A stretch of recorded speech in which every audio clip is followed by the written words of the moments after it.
We have come to a point where it's more important to give illegal immigrants, illegal aliens health care than it is. Stop How that. dare you? Stop that. Come on. How dare you? What's wrong with having all of them covered under it and controlling the cost?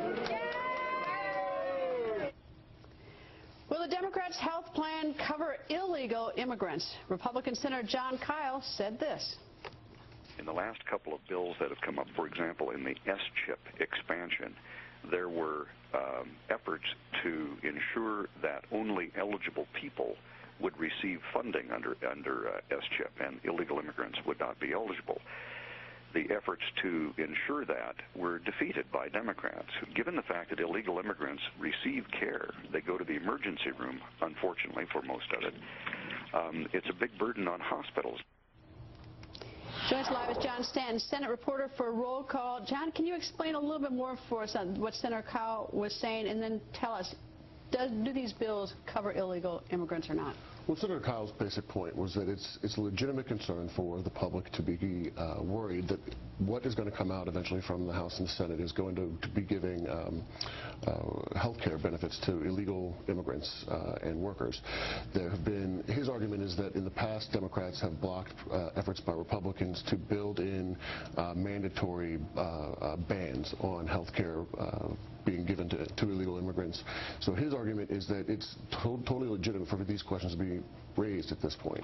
Is there anything in either one of the bills, the House or the Senate, to the extent we even have a Senate one, in either one of them that suggests that illegal immigrants will get health care coverage under this? At this point, no. In fact, the House bill actually does have language in it right now which would make it so that it would not apply to undocumented workers as they are labeled in that bill. In the Senate, it's expected to be the same kind of dynamic. Right, now, I assume, though, if someone came in a car accident, an emergency, that's in a whole different category. Exactly. Right. We do take care of people who are in an emergency room. Exactly. In fact, right now, anyone can walk into an emergency room and get whatever kind of care they need. So. Well, now that's a car accident might be catastrophic. What if you went to the emergency room and you're an undocumented worker here in this country and you got a cold? You got to pay, then what? You would still, under the current law, you would still get some care. They would take a look at you and that kind of thing, which is sort of the rub with it, is that, even under existing law, you're able to get some level of care. You would not get benefits, you would not have sort of health insurance, that kind of thing, but to a certain degree, it gets paid for in the end anyway, so. This whole thing is a very hot button item. This whole issue of the immigrants. There's been so much attention on the public option, but we haven't even reached that one. That's going to light people on fire.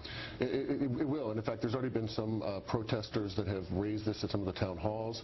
There's been polling that shows that a significant majority of people believe that there is some kind of language in the House But bill. there's none. There is none. But there is none. No. But you can't convince people that there is none, especially since you came and read the bill. It's so complicated that people have to accept it on faith, almost. Well, I think that's part of the problem Democrats have had with this bill, is that I don't think that they did a good enough job maybe in the beginning of explaining what's in the bill, and so that now when people start raising these kind of concerns and saying, is there language in there, people get concerned immediately and are automatically assuming there might be something in it because no one really knows what's in the bill. Wait, see, I don't think you can understand it. Yeah. That's what I don't get, is that, is why they want to pass a bill that nobody can understand. Yeah, legislative language is impossible, and especially healthcare language. It's going to come back to haunt us if it does get passed just for that reason alone. Anyway, John, thank you. Thank you. I'm not a crook.